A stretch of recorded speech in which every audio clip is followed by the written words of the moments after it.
Welcome to another in our series of Kehillat Israel podcasts. This is a recording of Rabbi Amy Bernstein's weekly Friday morning Torah study.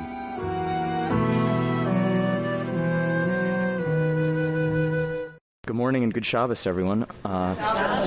For those who I haven't had the pleasure of meeting yet, I'm Rabbi Nick Renner, and I'm filling in this week for Rabbi Amy Bernstein's usual Torah study class and podcast. And it's just such a pleasure to be here with this group in particular. I love this group. So, we're glad to have you too. Well, thank you. I appreciate that, Elena. Wow, look at that. What a welcome. To have two great scholars. I love all the groups that learn Torah. I love all the groups that study Torah. What's that? So, we this week are in Parashat Ki Tetze. This is a great parsha, lots of wonderful Deuteronomy material, Dvarim all over. As you all know, Rabbi Bernstein sticks to the triennial cycle of Torah readings. I, on the other hand, don't. So we'll be hopping around a little bit. Yes. Yeah, sort of freestyle. I once asked her about why she sticks with that, and she said, she's been teaching Torah for 20 years, and she appreciates the discipline of it, sort of keeping through and making sure to read all the pieces of it, having taught Torah for so long. I, on the other hand, have not been teaching Torah that long, so I'm happy to jump around through the parsha. So, we're going to begin in chapter 25 of Dvarim, chapter 25 of Deuteronomy, verse 17. I'll give you all a minute to get there. I have a different book, so I can't give you page numbers, but chapter 25 of Deuteronomy, chapter 25, verse 17.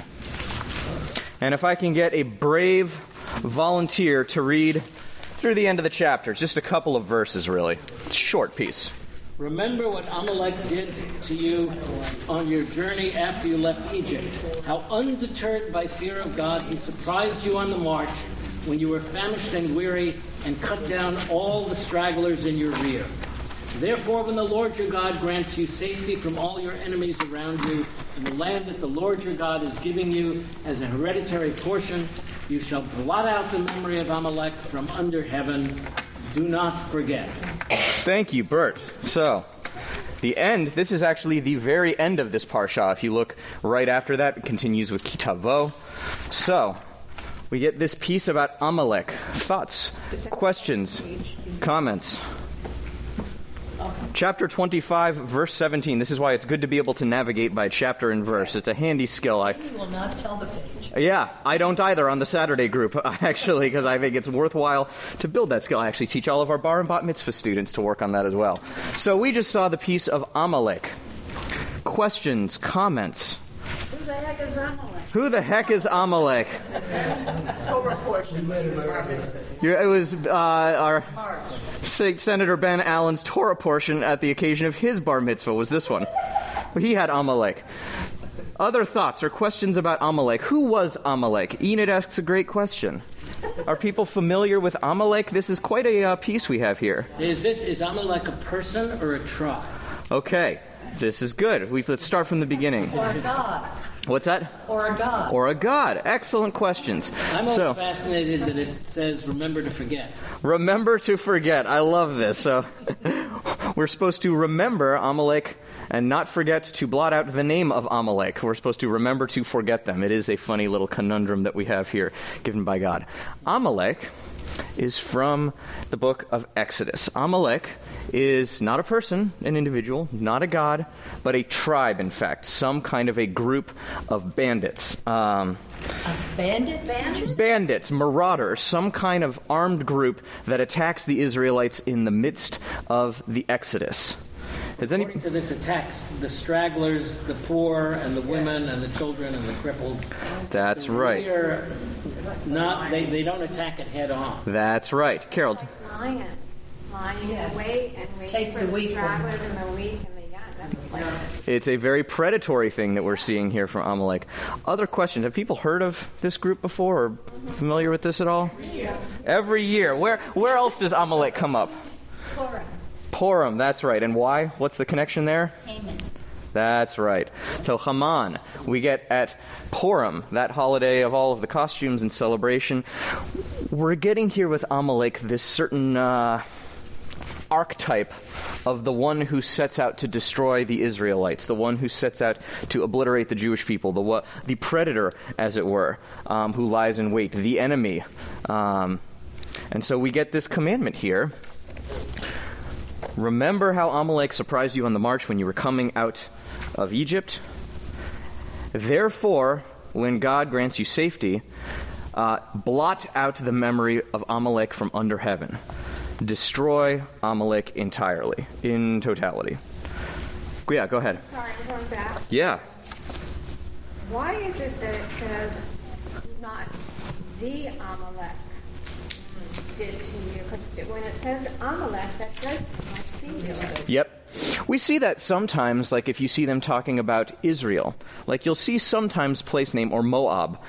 You'll sometimes see a place name or a name of a group like that sort of rendered in the singular like that. You also do see at other points, like there's a reference to the Amalekites in Psalms, for instance, as this enemy. So you see it rendered both ways. But it's a good question. Other questions about Amalek before we continue? Seems pretty straightforward. This is like the... Do you know anything about their background, who they are? That is a good question. We don't know a whole lot about their background and who they are, other than that they were one of these tribal groups, seems to be extant and local to the land of Israel during this time. Yeah. One thing for sure, Amalek, or the Amalek, were singled out for rather special kind of retribution. That's right. Indicating that this is really a bad sin. Yes. There is something singularly heinous about Amalek in terms of what happens to them and the way that they are singled out. The Amalek, yeah, go ahead. Nick, does two things. Yeah. Amalek, does every story need an Amalek? It's the ever-present evil. Beautiful question. And the second part is the predicate to the pursuer. The Rodef. Rodef. Ah, good questions, both of them. So the first question, does every story need an Amalek? Yes. If Amalek didn't exist, would we have had to invent Amalek? Right. Excellent question. I'm not going to answer that definitively because I'm not sure. I think it's, trying to get your money's worth here, right? No, I think you make an excellent point that in order for us to really connect with this story, who is the antagonist in that way? Who is the other? Who is the enemy? If you're going to write a good conflict story, where's the other side of the conflict? And the second part, remind me, the second question? The Rodef. Yeah, I think you could make that argument that this is sort of the proto-Rodef model. The Rodef is the pursuer. The Rodef famously gets used in Talmudic material to open up a whole discourse about when it's justified to take a life, when you are justified in killing someone. And you are justified in killing the Rodef, the pursuer, one who is out to kill you. So you could look at this certainly along those... We're instructed to eradicate Amalek wherever we come upon them. Now, if that's connected to Rodef, last week we had Tzedek Tirdof. Yes. Which is justice, justice you shall pursue. Right. So that was a case of this is what we should be pursuing, and I guess this is the opposite. That's correct. So pursuit in last week's Parsha is rendered in the context of justice, that one is supposed to pursue justice. It's kind of like, in the, our own American founding texts where we get life, liberty, and the pursuit of happiness. It's that same kind of pursuit. Rodef gets rendered very differently in Talmudic and legal material in that discourse about the pursuer, if that makes sense, even though it is absolutely the same Hebrew. Go ahead. So in the interest of jumping around as we have liberty to do, and justice shall we pursue. I was at home and I was reading Shepherd Gold, and her interpretation, which I really liked, which was one of the many interpretations we did not discuss here, was justice within and justice without. Beautiful. How you treat yourself and how you are in the world. Mm-hmm. So I just wanted to share that with you because I thought hers was great. But if we take this, what we've read, this reading, and we apply that to today, is that today, is this the message of today? some bad stuff has happened to people, to anyone. Mm-hmm. We need to shut that door. We need to not even mention that name. Don't talk about it. Don't wallow in it. And move forward. Is this kind of what this today... Well, how can you pursue it then? I think if you were to render sort of a spiritual understanding of Amalek as a condition or a state of being or a state of justice or lack thereof. Something terrible to you or a group or whomever. But when it says don't even you should mention the name, blot the memory. So here, this gets into some of the discomfort around Amalek, is that I think it's a beautiful reading to render Amalek in this way. And in the text, the pshat, the surface level reading of it is that Amalek is this group, and we are supposed to wipe out Amalek anytime we see them, hear them, or encounter them. I'm going to push this a little bit further. The book of Samuel, we get the beginning of the Israelite kings. The very first Israelite king, and this comes in the wake of Shoftim, of judges, of the warlords and the anarchy that we get around that time. The people cry out for some kind of order, and so we wind up getting this whole story arc with Samuel anointing the first Israelite king, King Saul. King Saul loses the right to be the king of the Israelites. What does he do that vexes God so much? He's in a war with Amalek, with the Amalekites. And he doesn't destroy all of them and all of their things. He takes a lot of their things as the spoils of war. And God says, I don't want this stuff. I want your obedience. Your instructions were to utterly eradicate Amalek. So in these texts, Amalek is much more of a group of people, a specific group of people. And this gets into, I think, a very uncomfortable place for Jewish people. We are we're the group of people in the world who suffered from the most advanced genocide in history. And I say that very carefully but intentionally. I'm distinguishing from the widespread deaths of Native Americans that are oftentimes termed a genocide, or, for instance, the Rwandan genocide. And the reason I say advanced is that the Shoah that we as Jewish people experienced was industrialized. It wasn't smallpox, it wasn't machetes, it was this entire manufactured industry devoted to eradicating people. And here we have that memory and that legacy running headlong into this space where we're told to wipe out this people. This is a really tough place to sit as Jews, I think. Go ahead, Bert. Doesn't it sit in the same context we saw several weeks ago? Mm-hmm. It's always disturbed me about tear down their altars. When you get into the land, show no pity. There's another line in here somewhere. If I think it was last week, if someone among you says something against God, have no pity, just kill. I forget what the exact context is. Mm-hmm. And this has always been very difficult for me.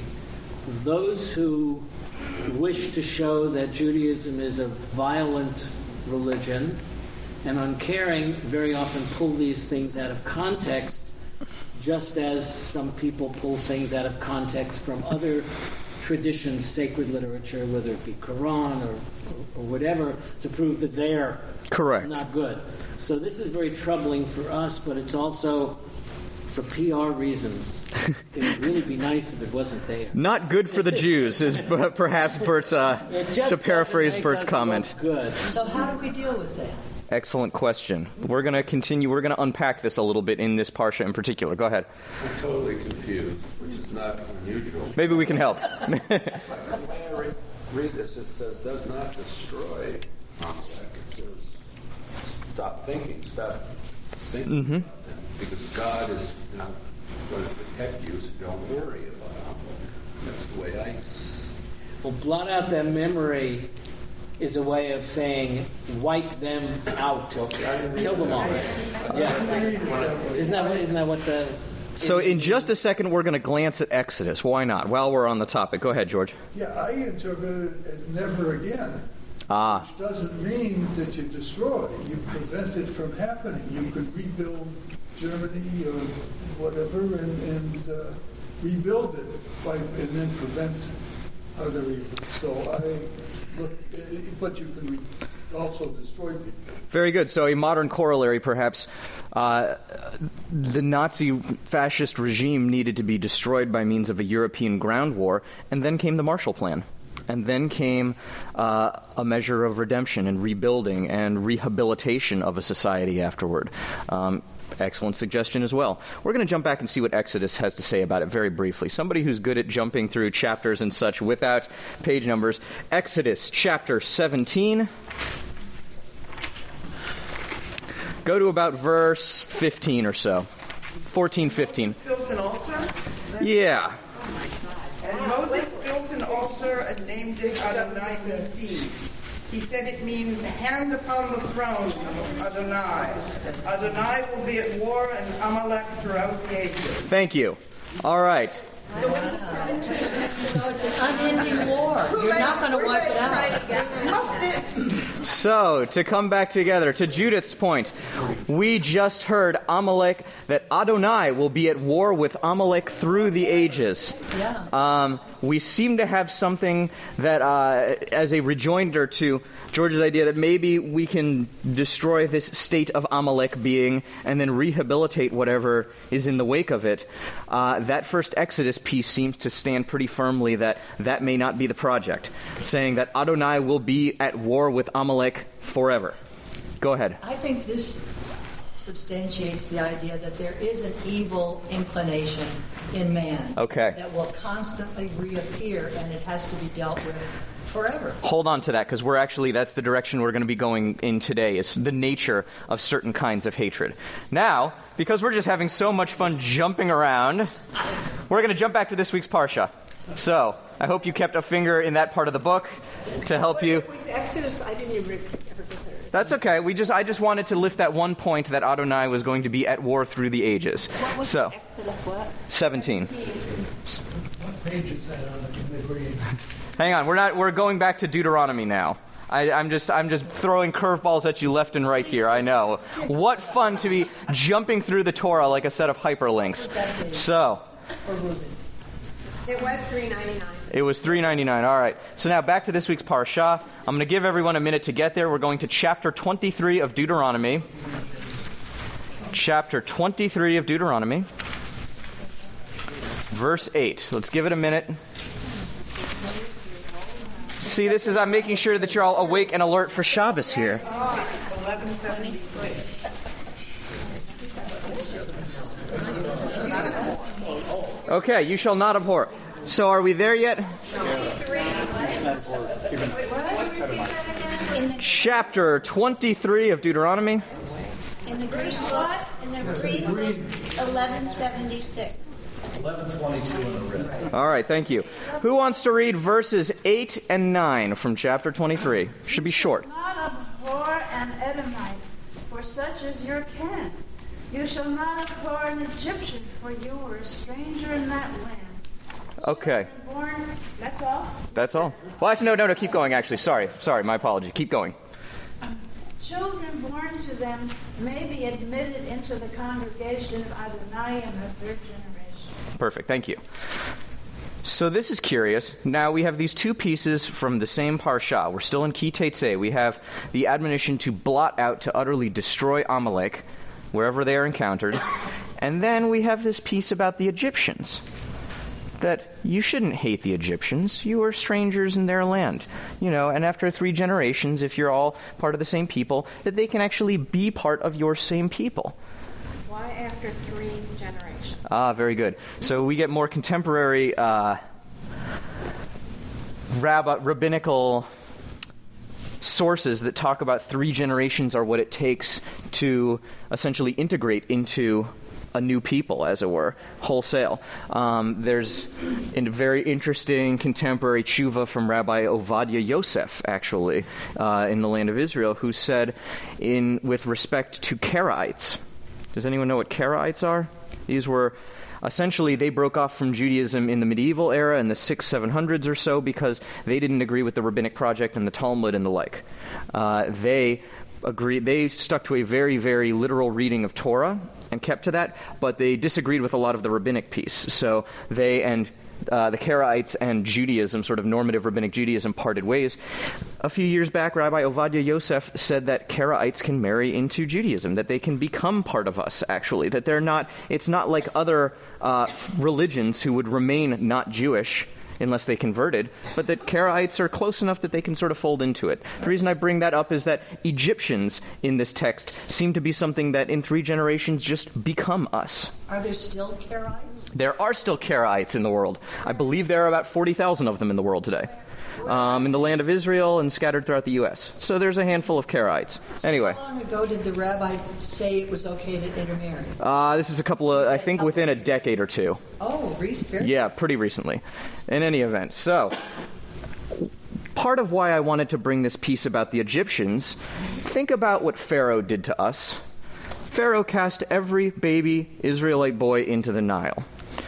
That's getting pretty close to genocide itself, and yet the Egyptians get a pass. Thoughts, questions, comments? Moses survived because of an Egyptian. It says here, there's a comment here that what the Egyptians and the Edomites did was physical, not spiritual. It was a physical slavery. And so ultimately that could be gotten past. But it's the spiritual piece that really, I mean, and if we go back, Amalek didn't fear God. So that was a spiritual an attempt to spiritually destroy the Jews. Very good. Did I see a hand over this way? Yeah. Hi. I was thinking along the same lines that and I knew this, so. No, please. But that we forgive the Germans because it was just Hitler. We forgive the Egyptians because it was just Pharaoh. Oh, okay. It was not the whole people. It was just Hitler. I think it's one dictator. An interesting argument. I appreciate it. Having to figure out. Justify that with the Rodef, though. How do you forgive that? What do you do with this? How do you square this vis-a-vis the Rodef? So to stick with that comment, with Hannah's comment, just a moment longer, it seems to be important to bring justice, perhaps, to the individuals responsible, rather than a collective punishment. And you can't be held responsible for the sins of your parents. And perhaps you can't be held responsible. Perhaps you can't. That's one possibility. Well, but there is another statement that you are responsible, that it goes generation to generation. That it goes generation to generation. Bert, what were you about to say there? The same thing. Yep. Which is that? Shall be visited. The bad things, the good things, however, for 1,000 generations. That's not right. I think that's more metaphoric than legal. So, in some ways, I don't know that it's a matter of sort of a meted out crime and the punishment fitting the crime, but I think there is some truth to the idea that what our parents' generations do continues to resonate with us. We were talking about this in the Saturday group last week. Let's contrast the Marshall Plan and what happened with the end of Nazi Germany and the end of World War II to the Civil War in the United States. Sherman was pretty effective in destroying the economy and the society of the South, but Reconstruction wasn't a terribly successful project. And the fact that in many ways we weren't successful in rehabilitating the South in the wake of that war, well, to this day the South is the most impoverished part of this country. In many ways it is lacking in education. It is lacking in great amounts of opportunity. And we still see the reverberations of hatred in our generation today because of our inabilities in some ways to reconcile and rehabilitate this regime that I think justly needed to have been destroyed. So in that sense, yes, the sins of the parents reverberate down through the generations even, not just to the children's generation, but generation to generation, in some ways sort of a darker flip side of Lador Vador, in fact. And even the kinds of systemic oppression and racism we deal with in society today, it's not like it's disappeared. It's not like the North won the Civil War and that all went away. We're still wrestling with the reverberations of some of those injustices in our own time. Go ahead. Nick, is there a theological justification today for the idea of destroying the homes of the terrorists, the parents and the families are not involved in their kids? I see you're bringing the easy questions this morning. What is the theological... No one seems to express a question that's saying, how do they get away with this? What is the theology behind some of the demolitions that the IDF conducts against the homes of some of these terrorists that they've captured? Presumptively, I don't know if innocent is the right word, but they weren't the cause of the terrorism. That's a tough question, and I'm not sure that I'm going to... Well, let me say one thing first. One thing that's very interesting to me in terms of studying the Israeli Defense Forces as an organized military is the way in which they fold in military ethicists into their operations. They have an entire code called Torah HaNeshek, which translates to the purity of arms. I would say that it connotes the purity of use of force and the way in which that can be done.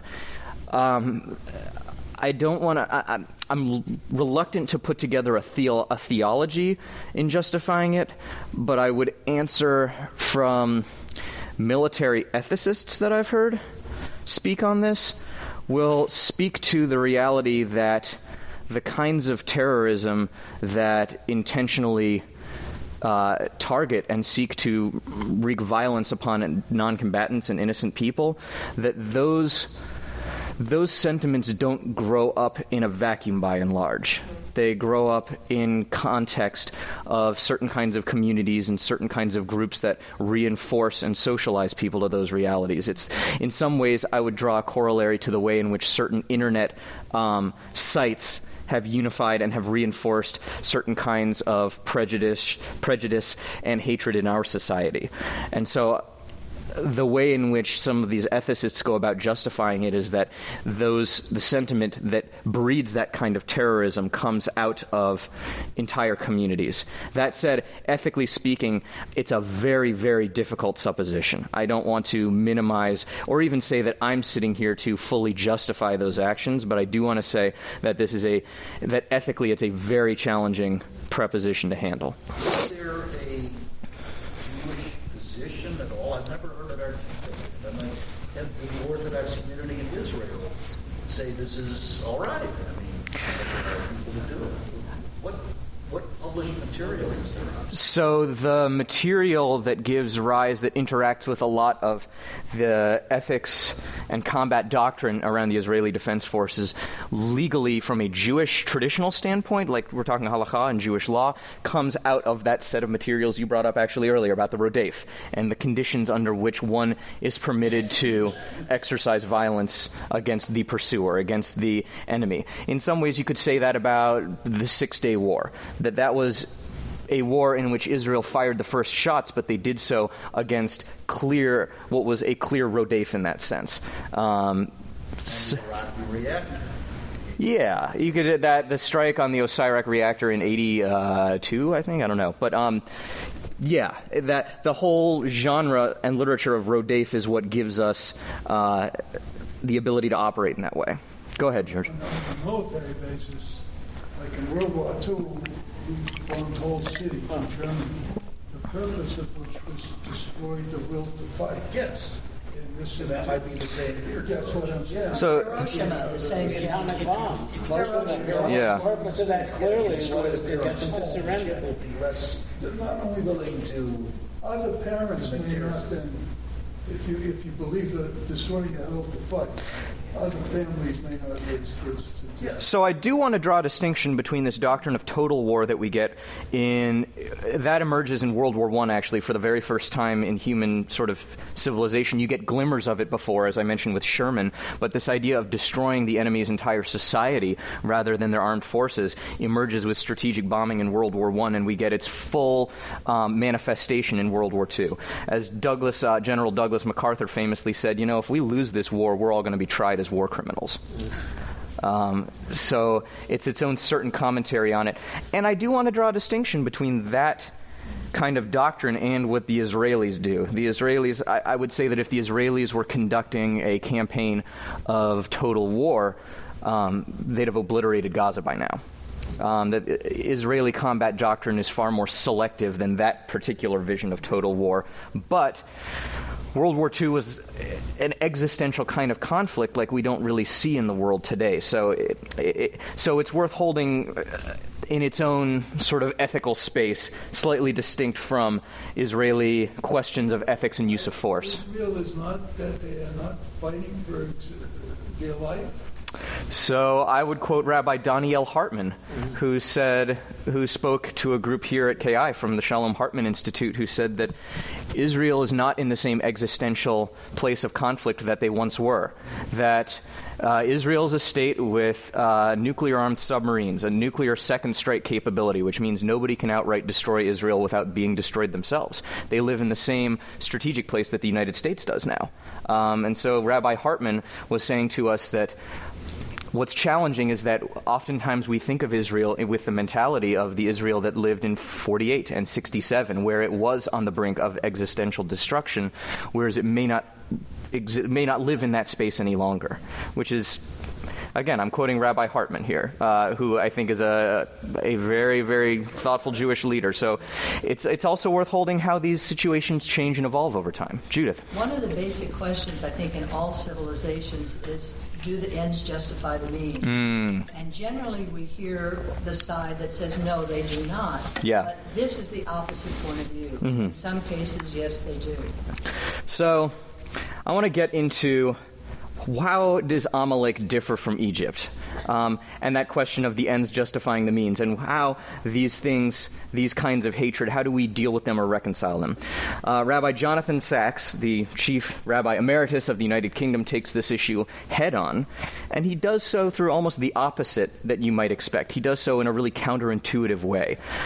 He brings in Pirkei Avot, Mishnah Avot, and he seeks to understand this through the context not of hate or of violence, but of love.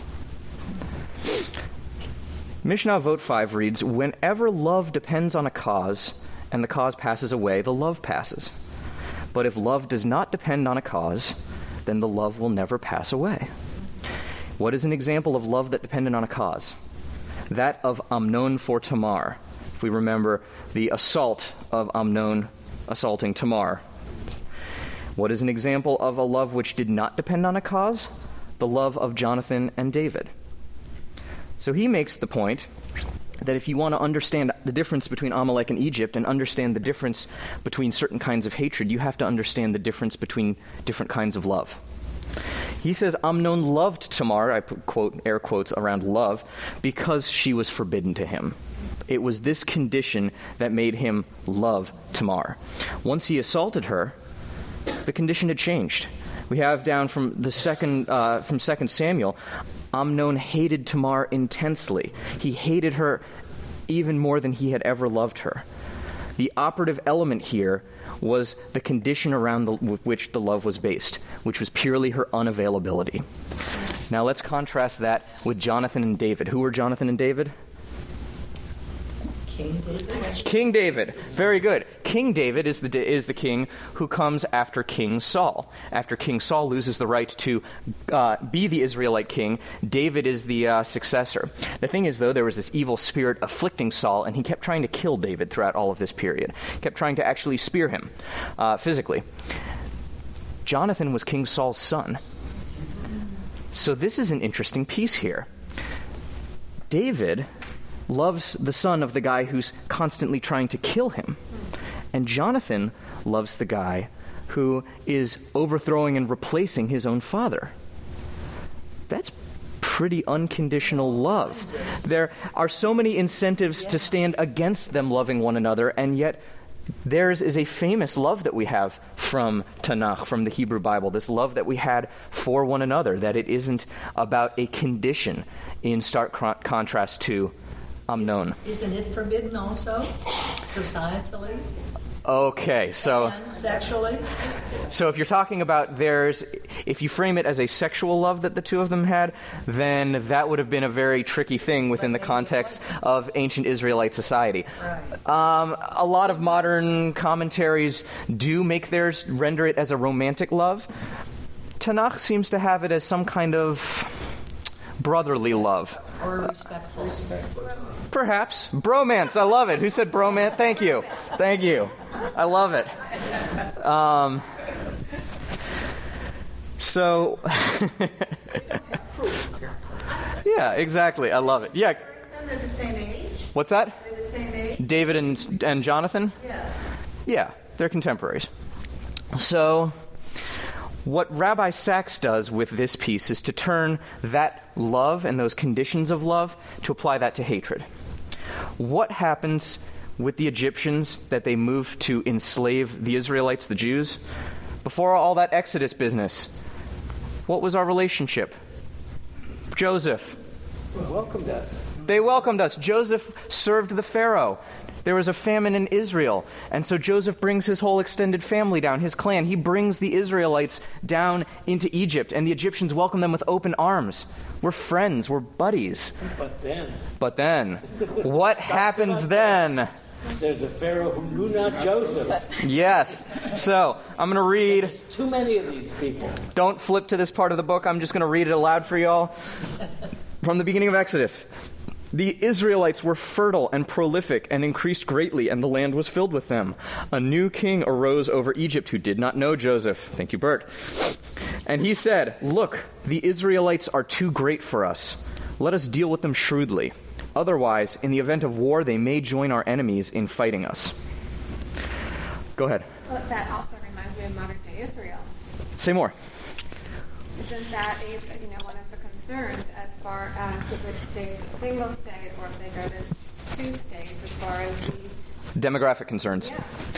Yes, this idea of are there too many of them for us? Yeah. That us and them question about the numbers of it is part of a lot of the demographic conversation in and around two-state solutions. Well, that's what the war was about, that we were surrounded by Arabs, and we would just have Arabs in our midst more numerously, but what's changed? So y'all should know by now I love teaching about all of this Israeli military history. I just have a blast with it. But I do want... What's that? But I do want to keep it somewhat bracketed on Amalek and Egypt. You're right to point out, though, without getting fully into those questions about the contemporary Israeli military question, you are correct to say that this question of demographics is one that reverberates through the ages. Yeah. It also means that the Jews stayed separate. Yeah. It also meant that they were a distinct and discrete group that was separate from the Egyptians. Now, what do we know about the ancient Egyptians? They lived in a rough neighborhood. The earliest known historical account of a battle with actual strategy and tactics is the Battle of Kadesh in the year 1270 BCE, and it's the Egyptians. The very earliest recorded military anything that we have is the Egyptians fighting with their neighbors. This, regardless of the way in which one looks at the historicity of events in Exodus or the Torah or the Hebrew Bible, we do know historically that the Egyptians were in a pretty constant state of war in the ancient world, with all of their different neighbors, through all of these different pharaohs, through all of these generations. So the point that Rabbi Sachs makes is that the Egyptian fear of the Israelites is completely rational. Now, that said, that doesn't make it justified. Something can be rational without being justified. We have no account of the ancient Israelites having any interest in conquering Egypt. As Sachs points out, to explain that something can be rational yet unjustified, he said after a plane crash, you might be rationally afraid to fly. but your fear is not borne out by statistics. Flying is still statistically far safer than driving or anything like that. The fact that there just was a plane crash doesn't make it any more likely that you would suffer the same fate. So while your fear may be rational, it may also be unjustified. So what Sachs does with this, he says that the way you get out of a rational fear that is unjustified, well, that's through reason. You have to think it through. You have to reason your way through it. Because you can have rational anxieties that may not be justified. Linda. At the point at which you're speaking, the Jewish people were not neighbors. They were among the Egyptians. They were not outside the borders trying to conquer and come in. They were already there. In our narrative, that's correct. And we're playing on the rational yet unjustified Egyptian fear of the other. In that sense. They didn't show up with a great big army, which is why I say it's unjustified. Or armed, yeah. And, yeah, the Egyptians were in a constant state of war with people. Their fear of... The U.S.'s constant fear as a nation of the Arabs living in this country. Okay, American... It's it's not everybody, but it's certainly publicized as a great fear of our president, for instance, that we have all these terrorists living among us. So, here's an interesting paper I once read. It was a cultural anthropological piece I read in college that talked about Russian culture. And it was talking about how Russian culture contains some degree of xenophobia and fear of outsiders and others. And there were cultural anthropologists that sought to link that directly to the invasions of Genghis Khan and the Mongols in the 1200s, that these were people who had wrought such utter and profound and complete destruction to Russian cities that they found that it imparted a certain kind of fear or hostility toward the other. Now, whether you... In our case, however, I think it's because of what we've done around the world that makes us afraid of what someone might do to us. Okay, so let's take this more generally, and then I want to take it to the American place too. Xenophobia, in some ways, is a rational thing. The fear of the other. If you come out of any kind of a situation in which there is scarcity, in which there is not enough for everyone, fear of someone who is different and other than you and might want to take what you have becomes rational. Is it justified? That becomes the operative question. So let's take the American example then. Can it ever be justified? Can it ever be justified? So let's linger with that American example that Judith brings up. Fear that Americans have of Muslims. This became particularly pronounced in the wake of September 11th, of the terrorist attacks back in 2001.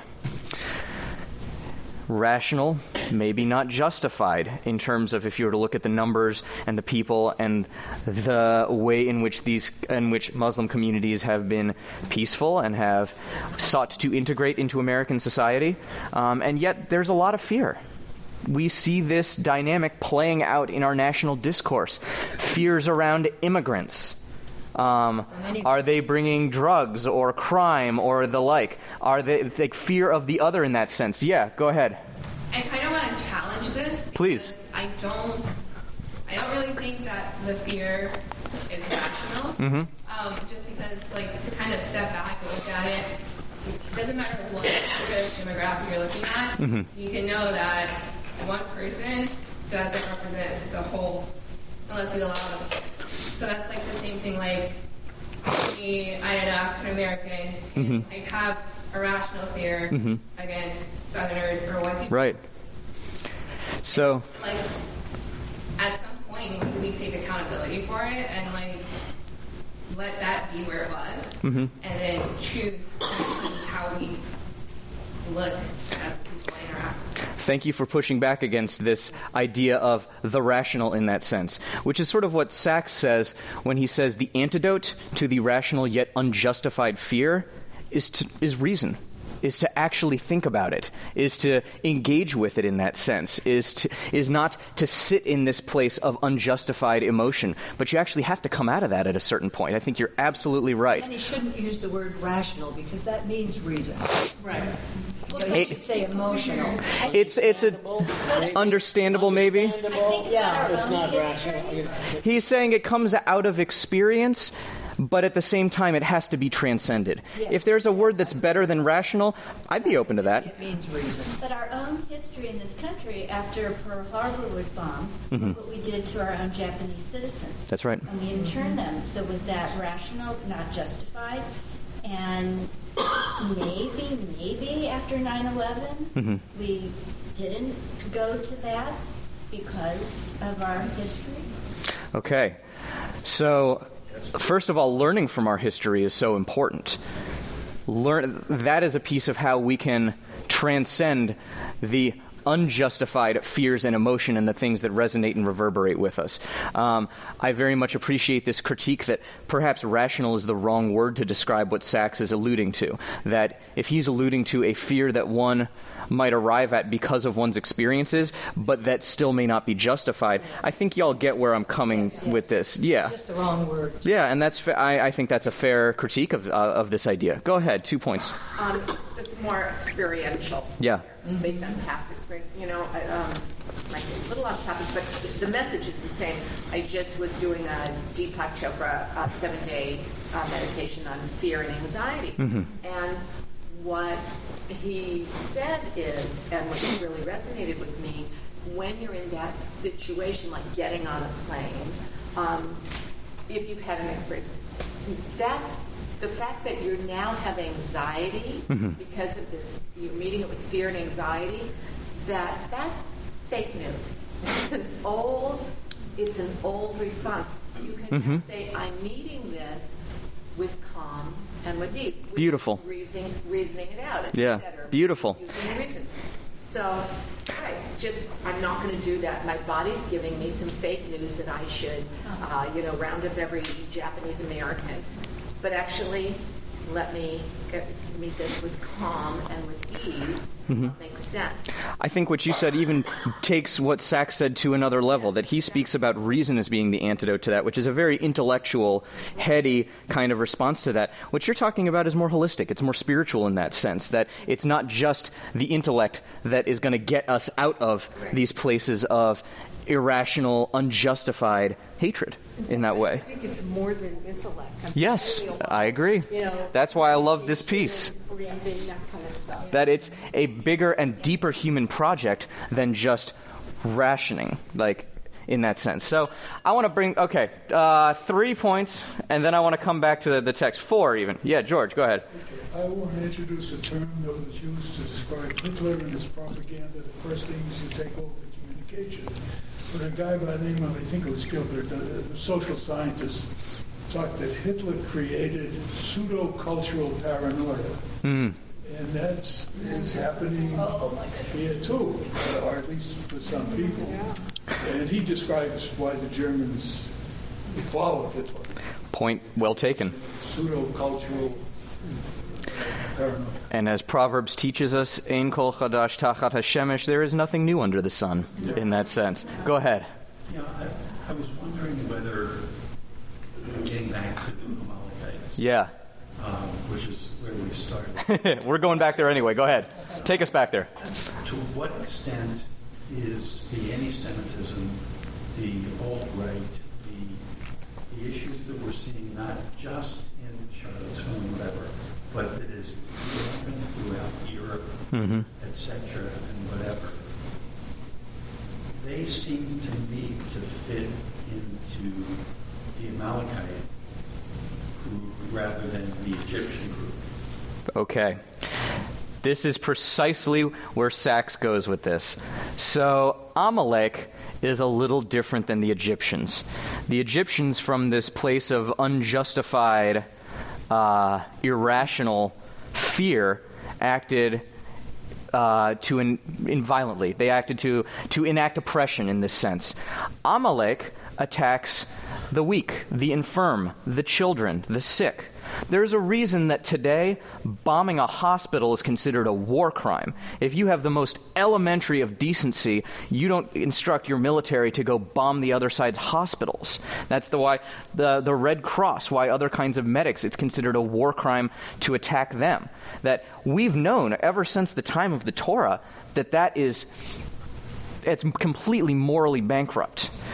And this is where Sachs draws a distinction between what he calls, and again, I'm almost reluctant to use this terminology because I think I appreciate the critiques we've had about the term rational here, but Sachs wants to draw he wants to distinguish between what he's calling rational and irrational hate.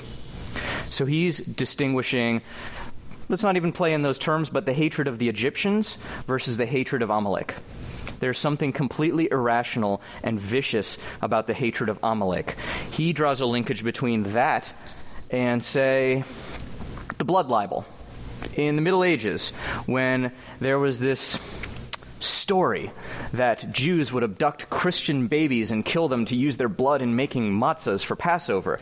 And this justified all kinds of violence against Jews in the medieval era. It doesn't make sense. It's not a matter of rational, irrational. It's just completely nonsensical. And yet, it was the justification for great violence. We get reverberations of that in more recent times with the protocols of the elders of Zion, this idea that there is a shadowy cabal of Jews that somehow run all the world's institutions secretly.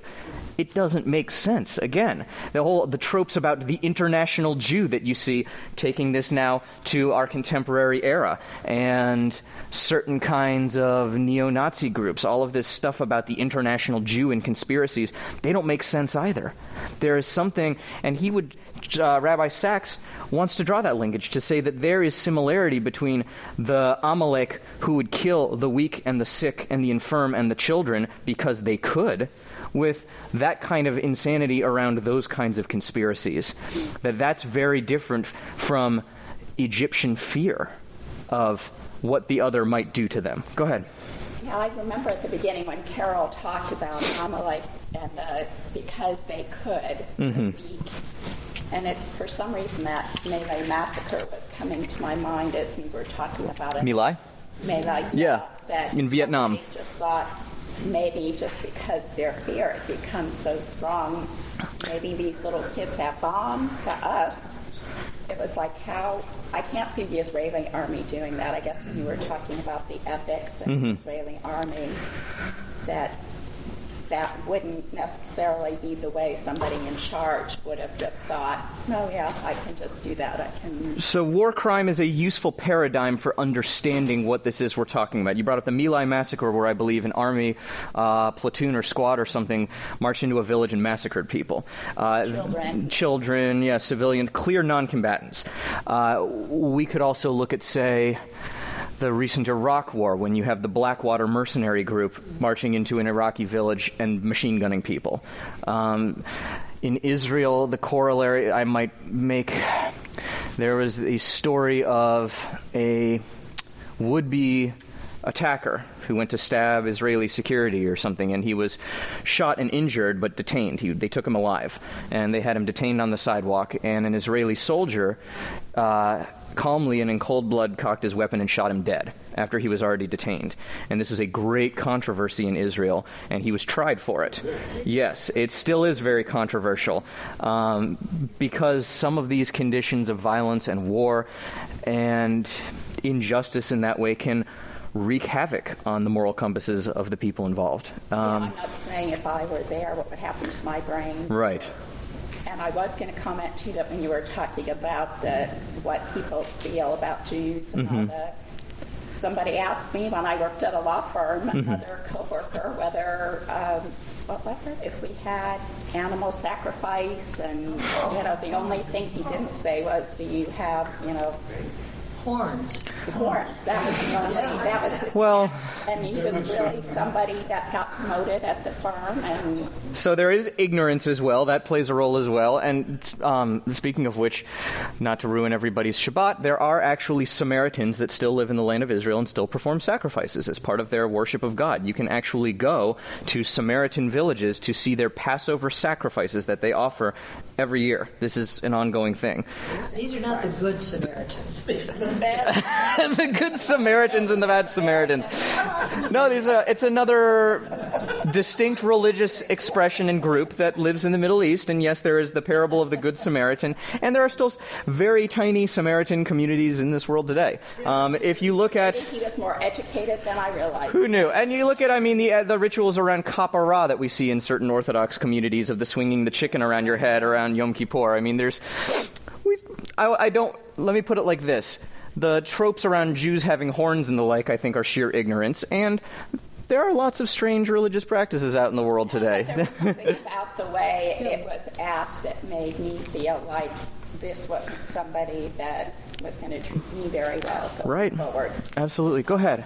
And then Bert. Sorry. You have to rescue me from this because I find myself confused about responsibility. Sure. How do I looked at the acts and theology of ISIS and drew a conclusion that was a religious belief that motivated them to do what they're doing.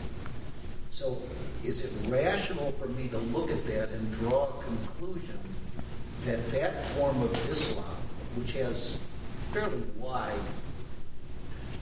acceptance in the Middle East, or acknowledgement, and has implications, is that now irrational? Is my fear of that, or my distaste, or my angst, or is it rational? How do I get this in? So this is precisely where I wanted to take us to conclude today, which is that in the 1940s, if you were to look at the rise of fascism, I don't believe from a historical standpoint that was something that could have been negotiated away. That there was going to be a conflict at that point. And that conflict wound up being a horrendous one that had to be met with force of arms. There's a certain kind of hatred that was on the march that had to be met with force. Was it because of economics? There are a great many reasons, and I would absolutely pick out economics as one of the drivers of it. But I would also suggest that the economics created the conditions under which an ideology such as Nazism could take root and take hold of a society in that way. Sachs wants us to look at the difference between these kinds of hatred. The one that comes out of fear, that perhaps can be allayed, perhaps can be disarmed, perhaps can be reasoned with, perhaps can be this piece that you shared with us about disarming those responses within ourselves to certain kinds of emotions that push our buttons and trigger us, that finding ways out that aren't just, rational in the head, but are also spiritual in the body, and speak to the ways in which we get triggered in those ways. There are certain kinds of hatred that perhaps we can deactivate in that way. Perhaps there are kinds of hatreds that we cannot deactivate that way. The question, and this is where the great wisdom and discernment comes in, is being able to understand the difference.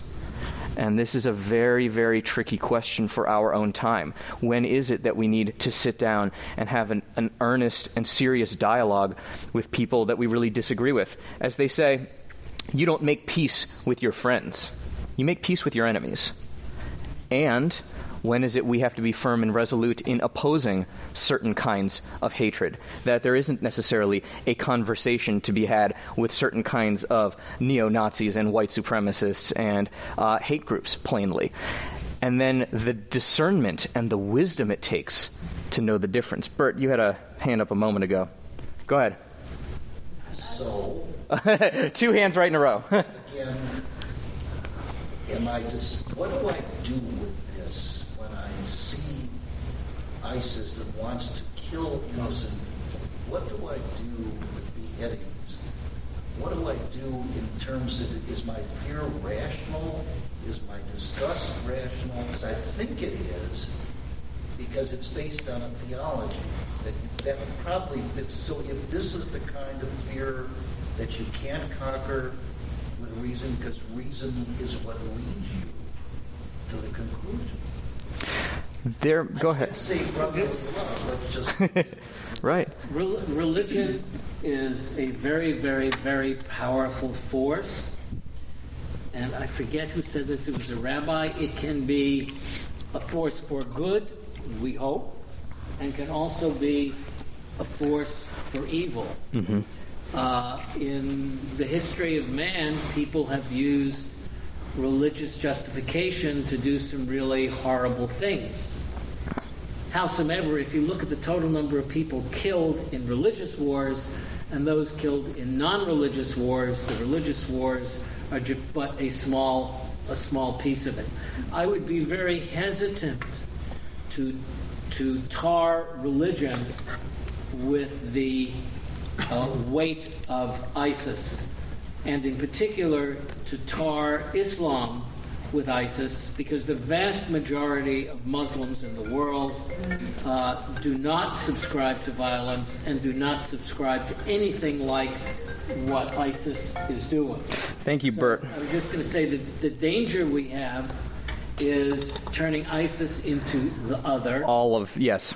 And doing turning to them Islam into the other. Yeah. Not ISIS. There are. And ISIS is truly terrible. Yeah. Yes, but you said turn ISIS into the other. I think it may be the other, but Islam is not. Right. Yeah. But just to use a brush that is too broad. Right. And not to understand what it is that we really are hating. Mm-hmm. There may be strains of Salafist, Wahhabist fascism that that we cannot negotiate with. There's Jewish fascism too, as Bert points out, if anybody is familiar with the Kach party that is illegal in the state of Israel. It's a Jewish star with a raised fist in the middle of it. It's essentially fascist, and the state of Israel banned it. It is illegal to put up Kach symbols and the like, because there's something dangerous about that. And at the same time, we made a deal with the Iranians over the nuclear program. Clearly there is a certain there are certain elements within the Islamic world that we can negotiate and collaborate and deal with, and there are some, perhaps the most extreme of them, that we cannot. Go ahead, Hannah. Did you have a hand? No. We're here. I just wanted to interject. We'll make our way around. Oh, sorry. My mom, who's sitting here, has been a therapist in Australia, and she taught me, not that I'm very good at it, but that my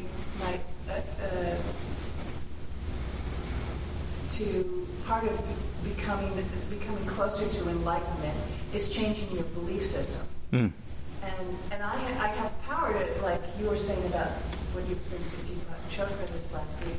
I have the power to do that for myself, but I don't have the power to do that for anybody else. Right. So if there's an Amalek in the world today, which is what I understand you're getting at, which is possible, is that I don't have the power to I'm powerless to help change them, and I have a young child. So, how do I protect my child, which I think is part of what, I don't know your name, but is talking about how to resolve that. This gets back to the Rodef, the pursuer, the one who is in imminent danger. The pursuer. Right. Go ahead. Real quick, because we could go on this for a long time, but just to respond to what you were saying, sir, there's a lot that goes with it. So, I think you're kind of asking about, how you should react in terms of what you're finding. One is, I would encourage you to, sit with that even longer, but to not really be led by fear. Two is that what is wrong, and what ISIS is doing is wrong. And it doesn't really matter what they stand behind and cover it up with, it's still wrong. But you don't have to approve that either. They don't have to get your approval or your acceptance of what they're doing. You can still see it's wrong, but not have this fear. Is it about rational to be upset against fear ISIS?